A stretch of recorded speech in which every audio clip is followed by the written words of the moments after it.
निशा अपने छोटे से अपार्टमेंट में आईने के सामने खड़ी थी। उसकी सांसें तेज थी, दिल की धड़कनें तेज। उसे अब भी यकीन नहीं हो रहा था कि जो उसने देखा वो सच था या उसका सिर्फ भ्रम। कुछ मिनट पहले ही उसने अपने कमरे में किसी को देखा था, बिल्कुल उसी की तरह दिखने वाली एक और लड़की। वही चेहरा, वही कदकाठी, वही कपड़े। लेकिन जब उसने पलटकर देखा, वहां कोई नहीं था। उसने अपना फोन उठाया और सबसे करीबी दोस्त रोहन को कॉल किया।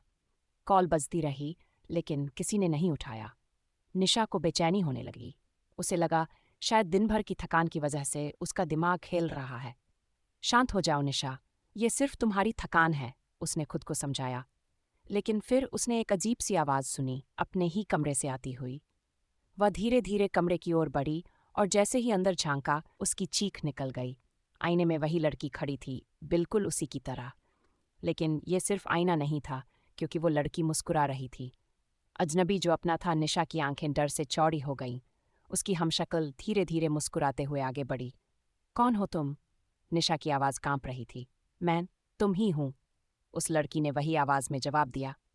ये मजाक बंद करो, निशा चिल्लाई, लेकिन उसकी डुप्लीकेट ने सिर्फ हंसते हुए सिर झुका दिया। तुम्हें हटना होगा, निशा बोली। अब मेरी बारी है। निशा को लगा कि उसका सिर घूम रहा है। ये सब क्या हो रहा था? वह भागने के लिए मुड़ी, लेकिन उसकी डुप्लीकेट ने छत से उसका रास्ता रोक लिया। अब तुम नहीं, मैं रहूंगी, उसकी आवाज़ ठंडी थी। असली कौन? निशा ने खुद को बचाने के लिए पास रखी कुर्सी उठाई और उसे जोर से अपनी डुप्लीकेट पर फेंका। लेकिन कुर्सी सीधा आईने से टकराई और टुकड़े टुकड़े हो गई। निशा की आंखों के सामने अंधेरा छाने लगा।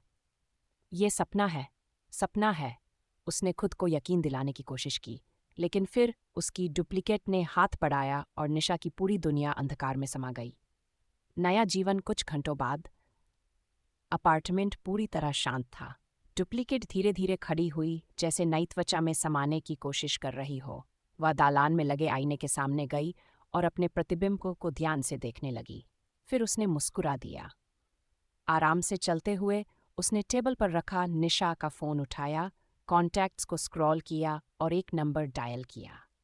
हाय, मैं निशा बोल रही हूँ, उसने बिल्कुल निशा की आवाज़ में कहा। डिनर के लिए चलोगे? कोई भी फ़र्क नहीं जान पाएगा।